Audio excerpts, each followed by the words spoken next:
You feel some rumbling from below. No, it's not your tummy. It's low and ominous.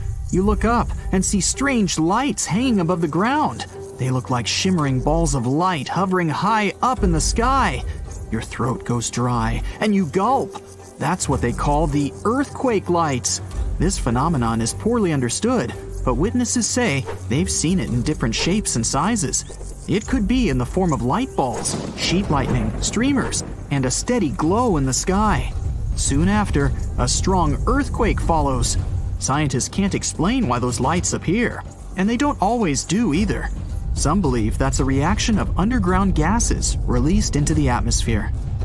Sure enough, an earthquake begins. But lucky you, it's not as strong as you expected. The ground is shaking, but you even manage to keep your balance. It stops as abruptly as it began, and you walk home.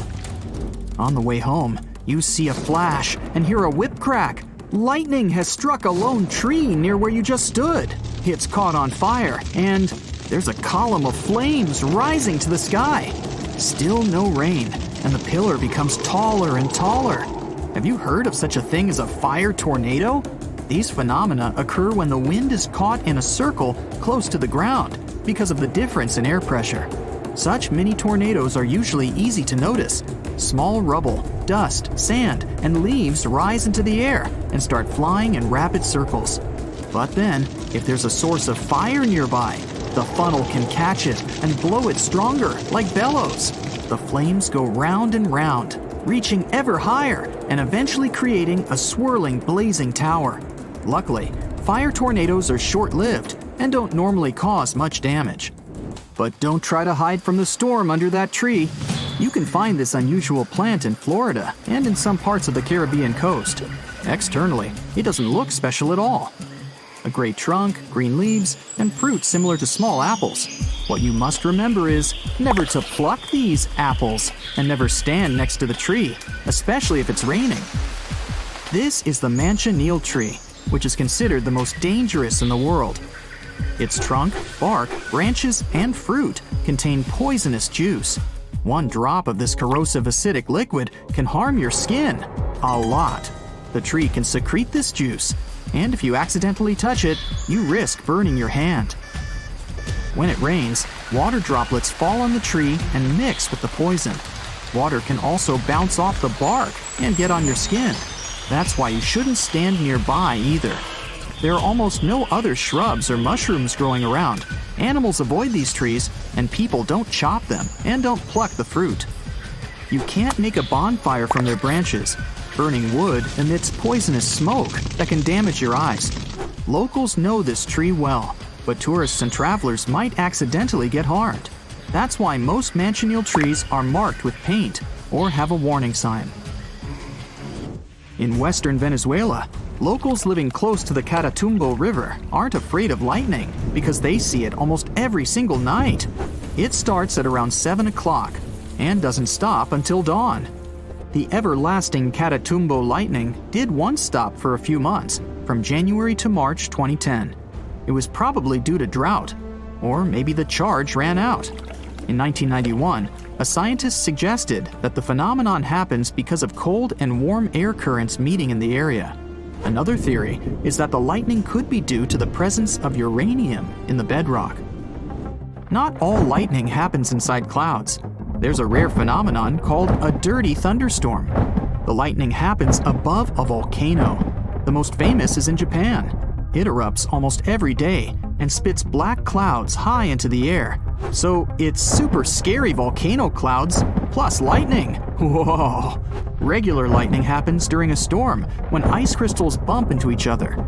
In a dirty thunderstorm, bits of volcanic ash collide, create friction, and spark up the sky.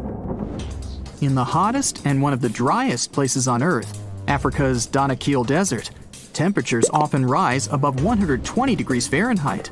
The out-of-this-world landscape has many active volcanoes and geysers that spit out toxic gases like chlorine and sulfur. The vibrantly green, electric blue, and yellow waters are all rain and seawater warmed up by magma. One wrong step here, and you'd be gone for good. This happened in June 2009. People in certain areas in Japan left their homes after a heavy downpour, only to find fish, frogs, and tadpoles everywhere. Fields, roads, lawns, and rooftops were littered with these aquatic creatures. One man was shocked to see 13 carp on and around his truck. Apparently, he stopped to count them. No one knows for sure where the bizarre rain came from, but the most popular theory claims that a powerful water spout picked up all these creatures. Then it carried them through the upper atmosphere and dropped the animals on the unsuspecting people below. And now, welcome to Abraham Lake in Canada. It's completely frozen. You step onto the transparent ice and look down at what lies beneath. No fish, just some mysterious frozen bubbles. They look like small clouds frozen in ice, or jellyfish who forgot to pack a winter jacket. There are thousands of these little bubbles made up of methane. But don't try to dig a hole in the ice to touch it. Methane is highly flammable. It's created by methane-producing bacteria that eats leaves, grass, insects, or any other organic stuff that gets into the lake. When the methane touches the frozen water, it turns into tens of thousands of frozen little balls. When the ice melts, they burst open and sizzle. Similar lakes can be found near some shores of the Arctic Ocean. There, the size of the bubbles can reach several times the size of hot air balloons. Beautiful for sure, but not exactly safe. The next shocking lake is in Indonesia, the island of Java. You come to a majestic volcano, overgrown with grass and trees. The volcano seems to be asleep, but smoke is pouring out of it. You climb to the summit. Exhausted, tired, sweaty, you're ready to cool off. Nice work, you made it to the top. You look into the mouth of the volcano. No boiling lava, just a beautiful, bright, turquoise lake down there. It looks like an oasis. Perfect time for a refreshing dip. You run down and get ready to jump in. But that's not water, that's acid! Sulfurous gases get into the lake from under the volcano. The lake itself is full of metals. When the gases touch them, they form that beautiful turquoise water. Acid. Better head back to the nearest village, rest, and come back at night when it's cooler. In the dark, the lake seems to glow. Right above it, you see light-filled, exploding little clouds. The sulfurous gases rise out of the lake, combine with the air, and flash bright blue. Still, don't get too close. The sea turns sinister red, and no living being can survive in it. Must be some dark magic. In fact, it's tiny algae that spread uncontrollably, giving the water this specific tint called the red tide. They have toxins that destroy sea mammals, birds, and turtles, as well as creatures that feed on them. For humans, contact with it ends in breathing problems or seafood poisoning. Sometimes even huge ships sink in the open seas for no visible reason. That reason is often the pockets of bubbles that underwater volcanoes produce even while they're sleeping. Those productive magma factories are hidden under 8,500 feet of water. When they wake up, they act just like land volcanoes, and they can cause destructive tsunamis. This tree looks like a bottle. No wonder it's called the bottle tree. It grows in Namibia and attracts many tourists. But don't get too close to the tree because it's one of the most dangerous on Earth. Milky juice flows inside the trunk. It's highly toxic to the human body. On the bright side though, the trees have beautiful pink-white leaves with a red core. There's a tree growing in Western Australia that was once used as a prison. A cell for criminals existed inside the Boab prison tree for a long time. People were usually kept there temporarily, just for one night. After that, they were taken to their final destination.